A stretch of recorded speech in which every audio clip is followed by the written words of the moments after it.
Magandang umaga Central Luzon, magandang umaga Pilipinas. Ang ating pong nakikita ngayon ay ang pagbisita ni Administrator Arnel Ignacio ng OWA at kaharap po itong mga opisyal ng Bureau of Customs dito sa Clark International Airport.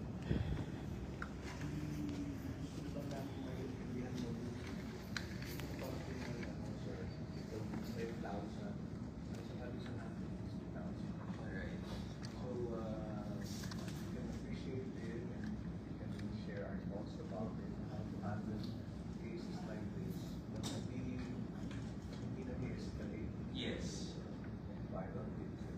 Siguro po sir, we'll start we prepared the incident report. We also submitted this to the national office. And isa pa, kasi alam ko naman, mga ganitong bagay, when it goes viral and when it is about OFW concerns, biglang namumura lahat ito eh.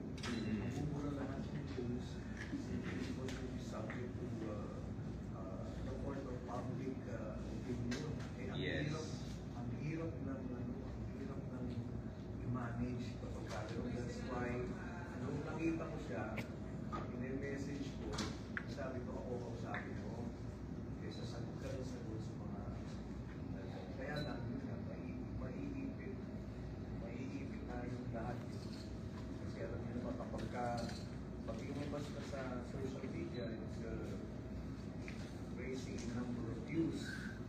Biglang yung rules, mahihirapan tayo paliwanag. So, ang pakay namin, first, like to understand the rules very well so we can help explain. Right. Second, if there are things in our mind na mas makakatulong kung pwede natin, meron ba tayong pwedeng modify, we'll share our thoughts about it. But the goal is, we'd like to carry the problem with you. Kasi nga, yung messaging ng mga ganito, mahirap eh. Mahirap. Lalo pa yung ganyan, bigla na. And then, mahirap siya na ito. So, we'd like to be enlightened and brief kung paano po tayo. Okay. Yes, sir.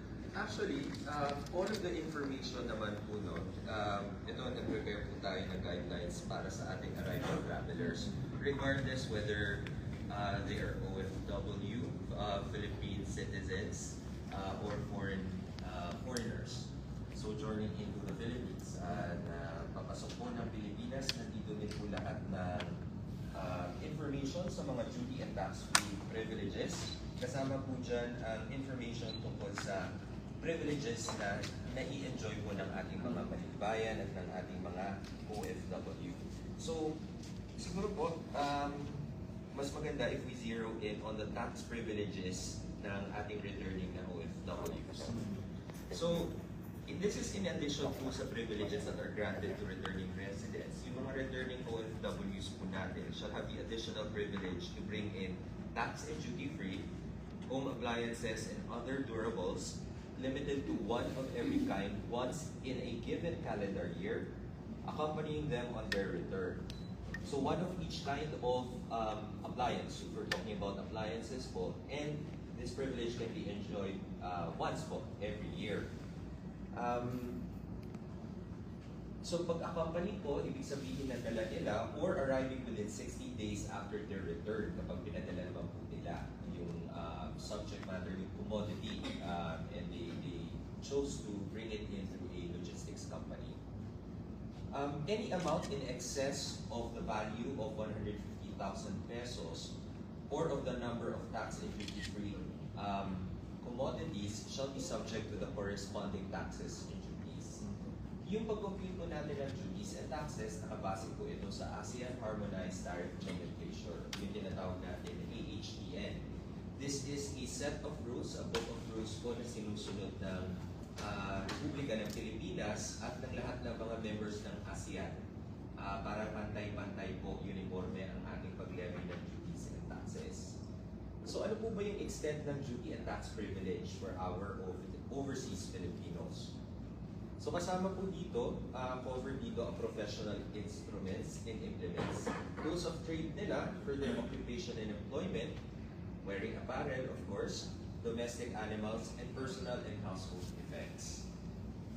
Ito po ay exempt from duties and taxes provided that meron po tayong conditions that these are for their own use and not for barter or sale. These are accompanying such persons or arriving within a reasonable time, yung 6 months na nabanggit ko po earlier, 6 months after, within that period ng pagdating po ng pasahero. Such persons are actually coming to settle in the Philippines. So, fourth po, the condition, the goods are brought from their place of abode, kung saan po sila nanggaling, na ang origin po nila. Panlima, vessels, aircrafts, vehicles, machineries, and other similar goods for use in manufacture are excluded from this privilege. Natural, pag masyado na pong highly dutiable yung commodity, hindi po siya pasok sa exemption ng ating returning overseas Filipinos. So meron pa po bang ibang mga privileges na granted? Meron pa po. OFWs or other Filipinos while residing abroad or upon their return sa Pilipinas, allowed po sila to bring in or send to their families, relatives in the Philippines, balikbayan boxes, which shall be exempt from applicable duties and taxes under the Customs Modernization and Tariff Act, as well as the NIRC, National Internal Revenue Code, now as amended po. Conditions naman po dito, or the enumeration, A, balikbayan boxes shall contain personal and household effects only. Pangalawa po, yung value shall not exceed 150,000 pesos. So, the privilege lang po is hanggang sa 150,000 pesos na value. Anything in excess of this, taxable na po siya. Yung pangatlo po, pwede ito na gamitin yung privilege up to 3 times in a calendar year only. At panghuli, any amount in excess of the allowable non-dutiable or non-taxable value shall be subject to applicable duties and taxes. Yun ang po yung in excess of 150,000 pesos. Na mandatory po sa lahat ng ating international ports of entry, customs po may jurisdiction sa pag-clear ng ating goods na dumarating. We subject them to non-inclusive examination. Ibig sabihin, gumagamit po tayo ng x-ray machines para po sa ating mga check-in luggage as well as hand-carried luggage po natin. Based on our data that we have gathered from the many years the Bureau of Customs has been present in our international ports of entry, vulnerable area po talaga na kailangan nating bantayan ng ating mga airports for various reasons. Hindi lang po taxable items ang hinahanap natin na kailangan nating bantayan, kundi possible po na halimbawa pagkain o tanim that can damage our flora and fauna. Meron po rin tayong mga pinagbabawal na drugs or pagkain na kailangan po ng mga clearances from the regulatory agencies. So these are one of the many things na kailangan pong bantayan ng Bureau of Customs pagdating po sa pag-clear natin ng mga goods. No? Hand-carried luggage, as I have mentioned, kasama po ito na check. So after ng pag-clear ng pasahero po natin na dumarating sa Bureau of Immigration, nandun naman po kami sa likod para na-x-ray po lahat ng mga hand-carried luggage. In both instances, kapag checked-in luggage or hand-carried yung meron po nakita na suspect items, this will be subjected to physical examination. Kapag nag-physical examination po tayo, cross-refer po natin ito sa declaration na pinifill up ng ating arriving passengers, regardless man po kung Filipino o foreigner. Ganun din po ang rules ng iba't ibang bansa. This is mandatory. And we subscribe to best practices ng lahat ng customs administrations and services worldwide. So this is a standard practice.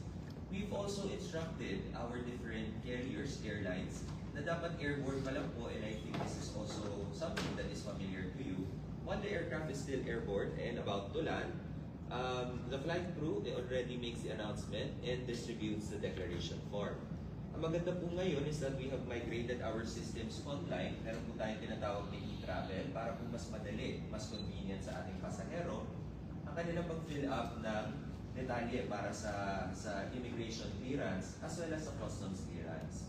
Dito po sa Clark, tayo lang po yung airport na meron tayong mga digital billboards, and we have, this is locally prepared, no, na parang information video for them how to do it in several languages, including in Tagalog, so that everybody knows kung paano po tayo mag-fill up dun sa e-travel. Pero meron po mga pasahero na hindi po tech-savvy, so ang ginagawa natin, we still distribute yung ating mga hard copies ng declaration forms. Kapag hindi pa rin po nakapag-deklara or nakapag-fill up ang pasahero, before we clear them for exit, we give them a last opportunity to declare. Kahit nga po na mark X yung bagahe, syempre baka nakalimutan, so we ask them if there is anything to declare dahil naiintindihan po natin that there are really some instances that it's level of assistance sa mga pasahero natin. Hindi din po namin kasi malalaman po ano po yung tax privileges na pwedeng i-enjoy ng returning na Filipino unless we conduct verification. Kaya po pag meron tayong nakita sa x-ray machines natin, they are subjected in the customs lane for verification in the presence po ng pasahero. In this particular instance, hindi po nakapag-fill up ang ating returning Filipino ng declaration form, both on the online platform as well as in the hard copy na dinedistribute po ito sa loob pa lang ng aeroplano. So, binigyan po namin ng oportunidad para makapag-fill up ang ating pasahero. Unfortunately, we have to rely on that document kasi this is a legal document po. And wrong information that is put there has legal implications. Strictly speaking nga po, ang hindi pa lang pag-fill up at yung attempt to go through customs is already by itself, no? On its own a violation. Pero hindi na po natin ito, we were not strict about it kasi nga po naiintindihan natin. We have to rely on the declaration of the passenger. Ang nakalagay po dito is that hindi po OFW, but rather a resident, no, ang nakalagay. Hindi po rin for employment purposes ang diniklara ng ating pasahero. Nakapag-provide po kami ng kopya ng ating declaration form that was filled up by the passenger. Ang nakalagay po is that the purpose of travel is vacation. Meron po kasi tayo in the boxes, business, vacation, study, at others na kailangan po natin i-fill up. Kapag din po kasi na ating pasahero na returning passenger is a overseas Filipino workers, they must be, of course, the holders of valid passports that are issued by the Department of Foreign Affairs and certified po dapat ng Department of Labor and Employment or the Philippine Overseas Employment Administration. So kailangan din po itong mapresenta. Unang-una, kailangan na dun sa declaration form ng customs ay nakasulat po or tinik yung box na OFW. Otherwise, hindi po namin din malalaman. So that is why we have to clarify and ask these questions as well, which was done by our customs officers. So dito sa particular incident, if I may, sir, no? Kasi bawal po actually ang paglilipat ng laman ng bagahe habang dumaraan po tayo sa customs clearance. Mula po second floor, pagkatapos pa lang ng immigration area, kung saan natin ini-x-ray yung hand carry, and then kukunin natin po yung check-in luggage na carousel, sa baggage carousel, hindi po pwede dapat na binubuksan at nililipat kasi it will be difficult for our customs examiners to check. Pag ganito po kasi red flag na po ito based on the parameters and training and in the manual of Airport Operations Division ng Bureau of Customs po. In this particular incident, the passenger was transferring items from one bag to the other. Ang ginawa po ng ating intelligence service ng customs is we just simply reminded the passenger to refrain. At dito pa lang po, these are facts naman po, the passenger was already irate. Ito po yung naka-trigger, na medyo nagalit yung pasahero when it was politely communicated at ni-remind po to refrain from doing this. Nung dumating na po sa arrival lane, magkasunod lang po ito from the carousel, medyo hostile lang po yung ating pasahero towards our duty customs personnel, mga lane examiners po natin. Nung ginanong po siya, kung meron po siyang accomplished na customs baggage declaration form or yung QR code na generate po ba sa e-travel, wala po. Kaya fill up po tayo ng hard copy, yun po yung sinasabi ko kanina. Andito po sa incident report na yung sa deklarasyon, wala po siya. Meron po kasi yan na dapat na nakatake na box. This is in the general declaration, item number 9, mobile phones, handheld radios, and similar gadgets, etc. Kailangan po yes kapag meron po tayo dala. Unfortunately, ang nakatick din po sa declaration form is no. So kaya po, po kasi kapag napaliwanag naman po ng pasahero kung ano yung kanyang totoong status as a returning Filipino, then wala pong problema. I think what would have been desirable na sitwasyon nga po is that if there are questions about it, nandun naman po yung ating mga customs examiners na handang ipaliwanag sa kanya. In fact, at the very beginning po, in-explain sa kanya ng ating customs personnel kung ano po yung kanyang rights and privileges. Ako. Paano natin re-reconcile itong 10,000 dollars? Ito yun, ito yung binabanggit ko sa inyo. Kasi what we're trying to do is to solve the problem when it escalates into a viral video, which will not give any one of us a chance to go through all these explanations. And kaagad, ano na yan eh, you have a problem that cannot be resolved by simply explaining this because you will not be given time. And kaya ako pumunta rito, as I promised Commissioner Michael, kasi ano sa messaging natin tayo may problema eh. Sir, I understand very well the technicalities of all these explanations, but can you find a way in a situation like this wherein you will be given the chance to explain all this and convince the people that ito ay tama? That doon kasi tayo nagkakaproblema eh. Sir, from the perspective, kasi ex-OFW siya. Ex. So, ito kasi yung problem na we have to solve. Naiintindihan ko na sinunod nyo lahat, even ito ang standard na itong bansa. But from the perspective of an OFW, ex-OFW, whatever, bumiyahe ka ng matagal, and tapos, ang contentious issue ay isang Oppo na cellphone at saka isang lumang iPhone. Kailangan nating paano mo ipapaliwanag, paano mo itatapat lahat itong technicalities na to doon. Then, you will have a problem. That's why, let's find a solution dito. Pagdating sa messaging, kasi sir, believe me, kahit na anong ipaliwanag nyo sa ganito, nakita nyo naman yung reaction ng tao. And that's why I'm here. If I may, admin, actually, we go above and beyond what is required at ini-explain po namin. The passenger, alam niya po. Rito, kasi from your perspective, na-explain nyo, but hindi sila naiintindihan.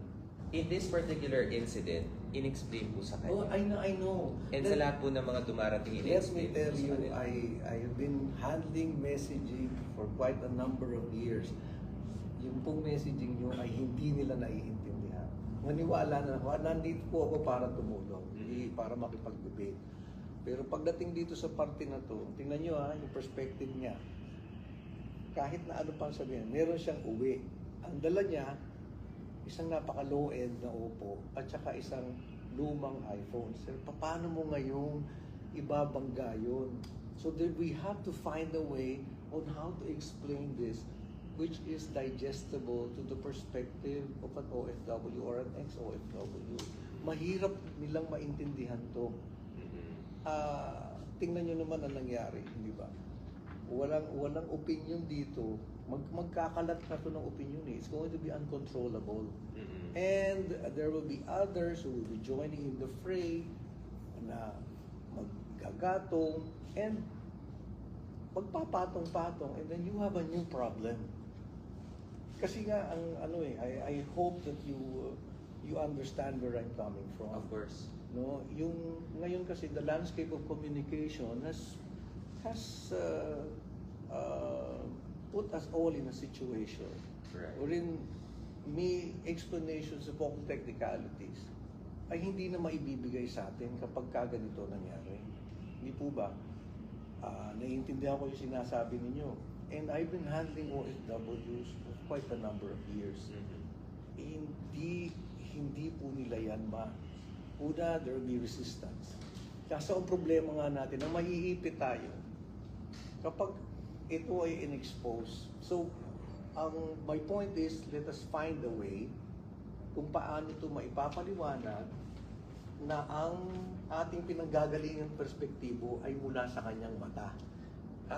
Ang nakakapagtaka din po, naiintindihan po namin, maraming salamat din po sa suporta, sir, no, at sa inyong tulong sa amin para maklarify ito para sa ating OFWs.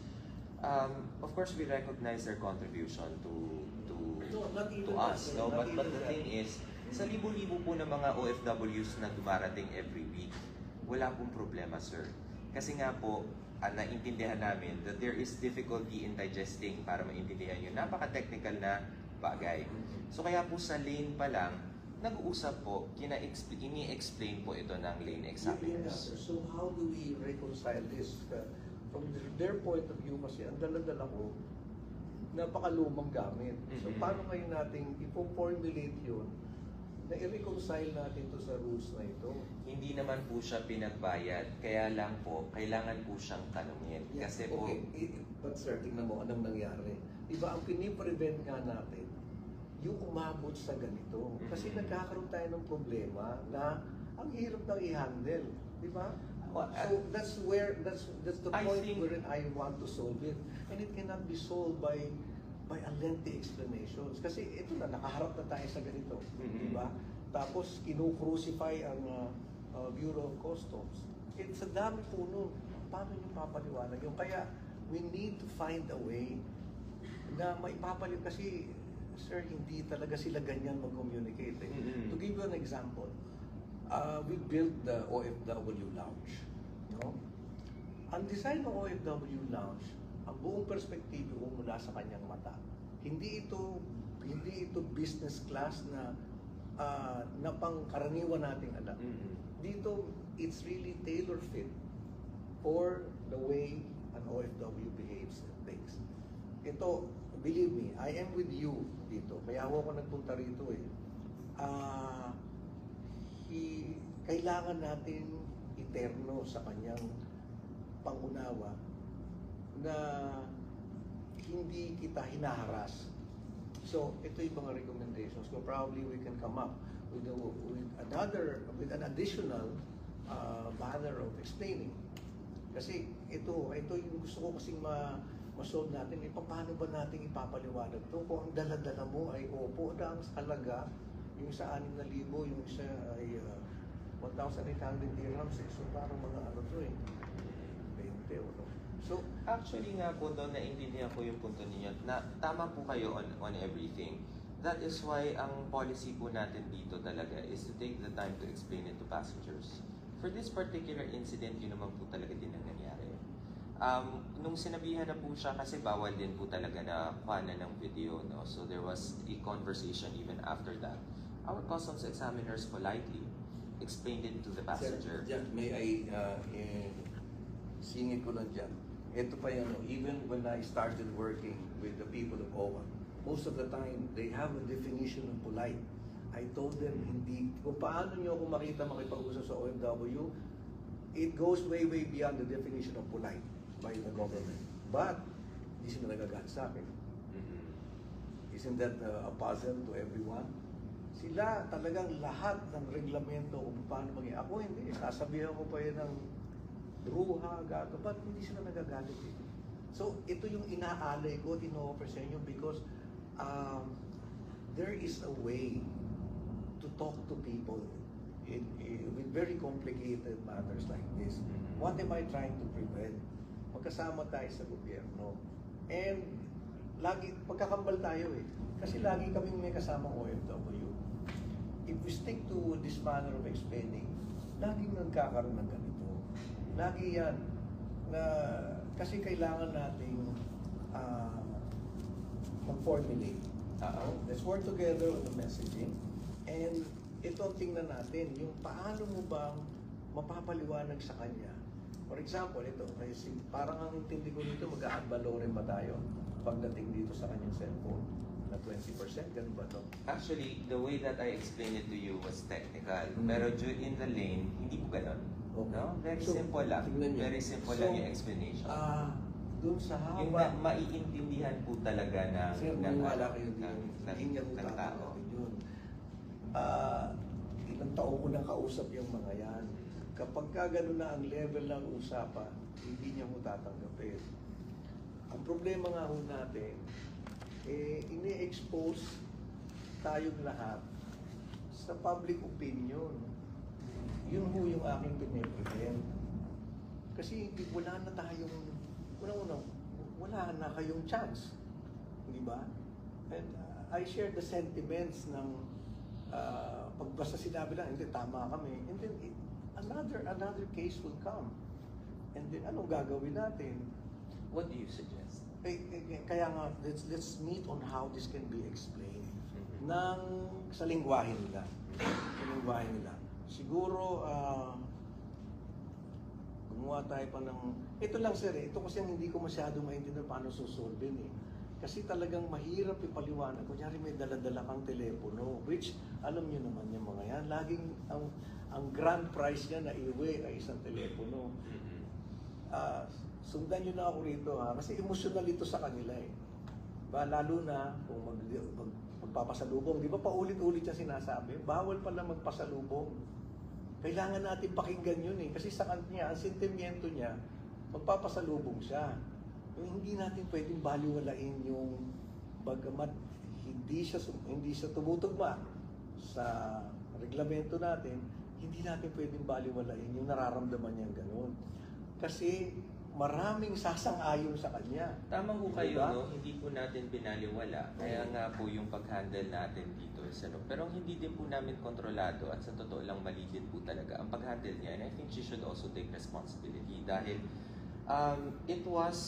she was told that she cannot take a video of this pero ni-live stream niya. And then it was several hours after nang pinost po ito online. And there are several inaccuracies from her account versus what really happened. No, we chose not to talk about the technicalities after kasi alam naman po namin na hindi po siya palpable, hindi po siya madaling intindihin ng ating tao. Pero yung kanya pong mga sinabi at baka na-communicate sa inyo admin ay hindi rin po talaga entirely accurate. Kaya po nilagay natin yung ating yung sa incident report. Sir, believe me, I get the share of inaccurate information every day. Remember, I handle cases of murder, of abuse. This is what I do every day. Itong hinahandle ng opisina namin every day.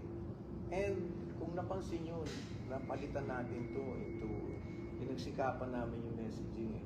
Kasi nga ho, ang mahihirapan tayo kung sundin mo lahat yung tama, meron siyang mga trigger points na isasara niya ang kanyang isip. So ang gusto kong sikapin, let's work together on an additional way of handling OFWs like this, ex-OFWs. Kasi alam niyo yan, yung papel, lagi siya may sasabihin sa inyo. Lagi siya may sasabihin.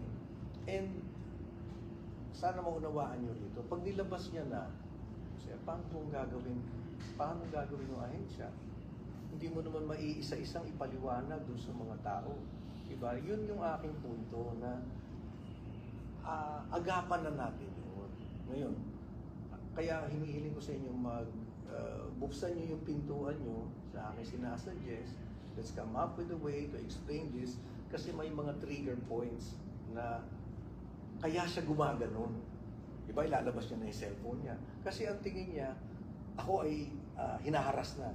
So, yun ang kailangan nating i-address eh. And that cannot be addressed by technicalities nor explanation. There are certain tones inflections of voices, expressions of faces that will calm them down.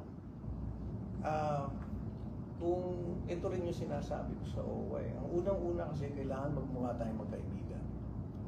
Hindi ako kalaban. Alam mo yun? Kasi ganun ang nagkaroon sila ng default eh. Lalo na sa inyo. Pag ini-inspeksyon ng gamit ko. Eh sa dami ng mga balita, pipick upin niya yun doon. And maiipit kayo.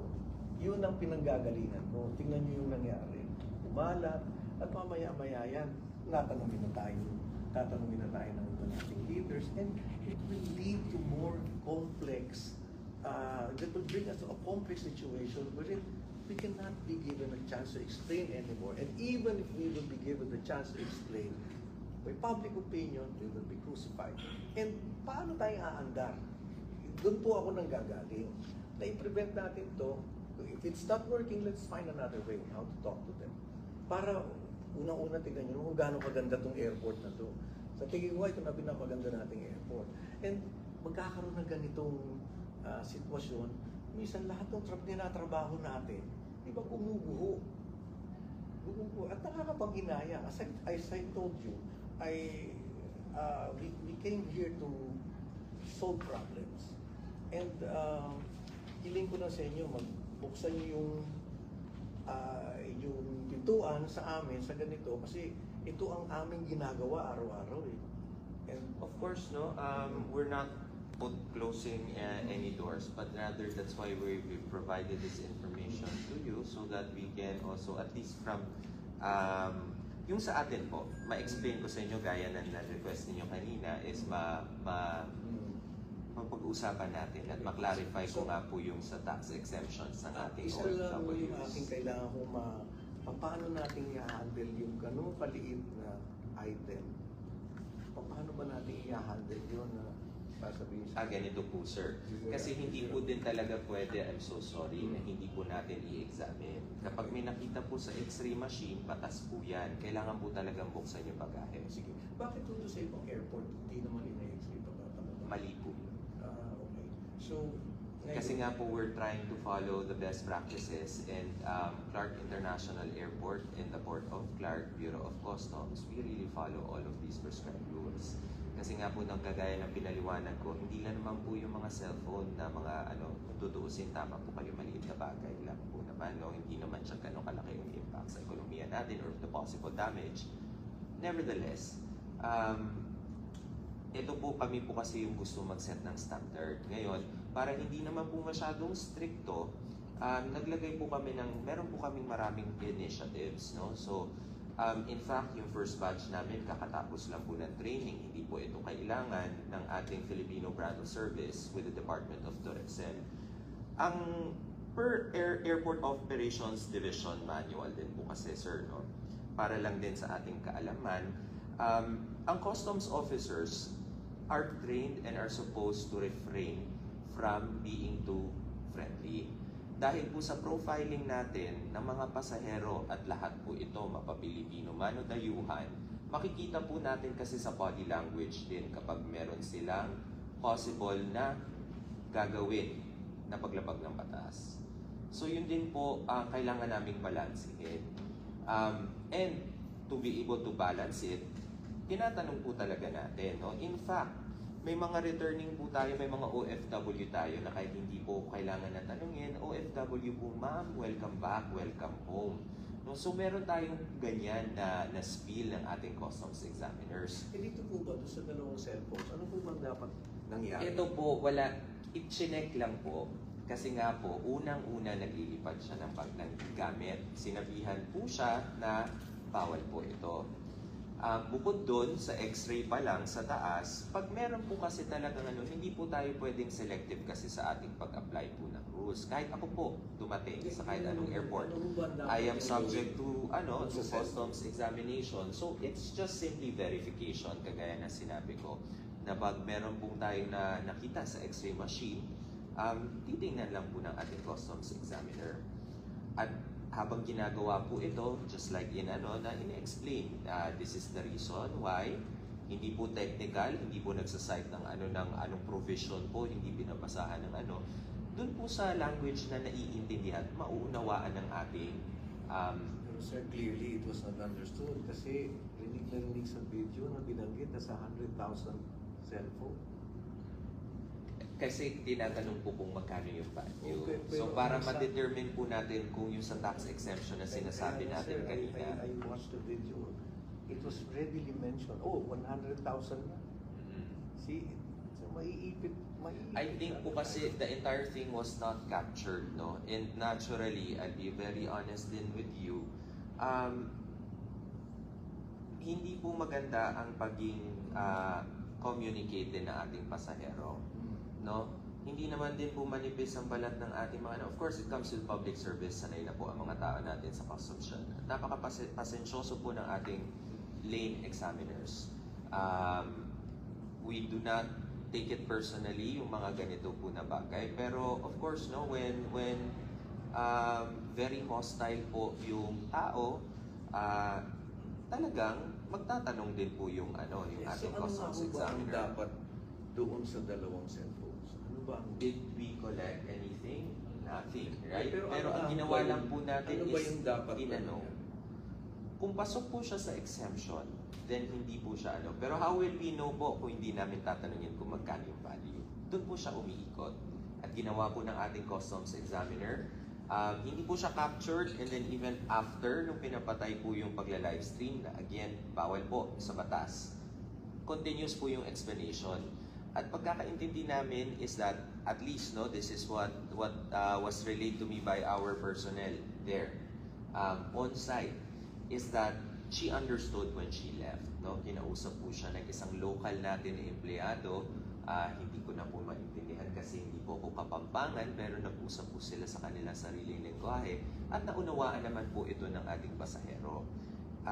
Nakakalungkot lang na it was presented in a different light. And ito po factual lang po, no?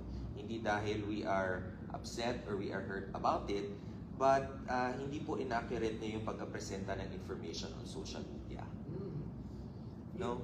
Sir, So for is that, where I I'm think- coming from. For that, I think, kailangan din po na meron din pong accountability on the part of the passenger. This is just between you and me, admin, no? Believe me, sir, believe me. And yun din po siguro yung maganda na tulong po na mahihingi namin sa inyo na Magkakaya tayo. masabihan po sila. Magkakaya po tayo dahil kami na we found a way now to handle yung kanilang ganyan. We found a way. Kaya nga, ang laki na ng nabawas. Kaya lang, ang sinasabi ko nga, tayo kailangan din natin ng trabaho para. Yes, sir. And that's sort of it. Meron tayo flight na. Sayang we missed the flight, no? That's why we requested 10 a.m. Kasi meron pong dating para talagang makapag-simulate tayo ng arrival. Meron ngayon. Oh, kasi sir, no, yung sa suggestion ninyo, maraming salamat, pero it is already being implemented. Kaya po talaga wala tayong complaints dito sa Clark from our OFWs. So since I assume kailan ba ako na-assign, no? From a different collection district last September, August, towards the end of August, we have made all of these improvements at nabigay po rin namin ng mga updates at iba't ibang iba't ibang authorities at partner agencies natin dito sa ating area of responsibility. We keep them abreast kung ano po yung initiatives natin and even our main office so that we can set the standard ng best practices gaya na sabi namin. So, every instance, every incident, our customs examiners are there. We have deployed yung mga tinatawag natin ng mga flight supervisors na pag meron pong dumami na masyado ang pasahero sa queue, lalapitan po sila. Parang customer service providers po natin. Clark has that. Customs Clark has this. Kaya po pag tinignan natin ng ratio, number of passengers, and 24/7 operations ng airport, there are no other incidents such as this. Kung meron man po na mga natatanggap natin na reklamo, this is from non-English speakers. So ang ginawa po natin, we have very strong relationships with their associations kasi para maintindihan din po nila na ito naman lang yung we set simplify the explanation of the rules. In fact, mapakita natin sa inyo yung kiosks po na nilagay natin. Clark lang po na customs ang meron ganyan. Na video siya, it is in different languages. There is even Korean in it, there is Japanese, and there is also Mandarin. No, for ease of kasi they also do not use alphabet, so we cannot expect them to properly be able to fill up the declaration form. And kapag meron po tayong senior citizens, meron po tayong customs examiners na lumalapit din po. And 24/7 yan, every time there is a flight, lahat po, and ito po siguro yung nagiging comparison. Bakit sa ibang airport, bakit dito po sa CAR? Kasi nga po hindi na dahil napaka-stricto natin, but we are really trying to go for best practices. So that's why we have deployed all of these people. We have gone above and beyond na para maganda po yung passenger experience. Gaya ng sinabi ninyo, napakaganda ng ating facility. Lahat po to sinasabayan natin yung iba't ibang ahensya dito para best foot forward po tayo for Kaya our sir, area of meron kayong ganito ngayon. responsibility. So, this will affect, as I've said, sinusulong natin lahat na improve. Isang magkaroon ka ng ganito, magiging reference sila lagi ito. If there are things that resembles it, even if it's not accurate. Yes. Yun yung aking pino-point out. Kasi nga, nakita ko pa na nag-post na naman siya after eh.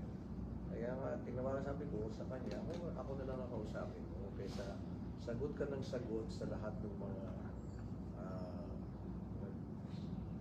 who was jumping in to the fray. Anyway,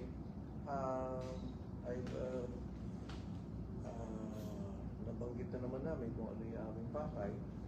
Thank you. Ang talagang nag-iisip lang ako kung paano ko may papaliwanag pagdating dito sa ganitong mga ano po ba ang pinakamaganda nating magawa kapag ang inuuwi niya kagaya nito, alam niyo yung Oppo pag na second hand, paano na at ano ba yung kailangan niya magawa? Ganito po, walang problema, pero hindi po ba sana babayaran siya? wala po, hindi po sana lang magalit kapag tinatanong po natin at pinapaliwanag.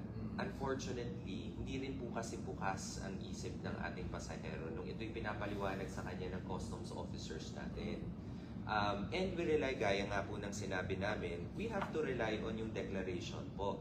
There are penalties for improper declaration. Ito patas po kasi. At hindi naman po namin malalaman itong mga facts na ito unless nandito po sa deklarasyon. We were very, very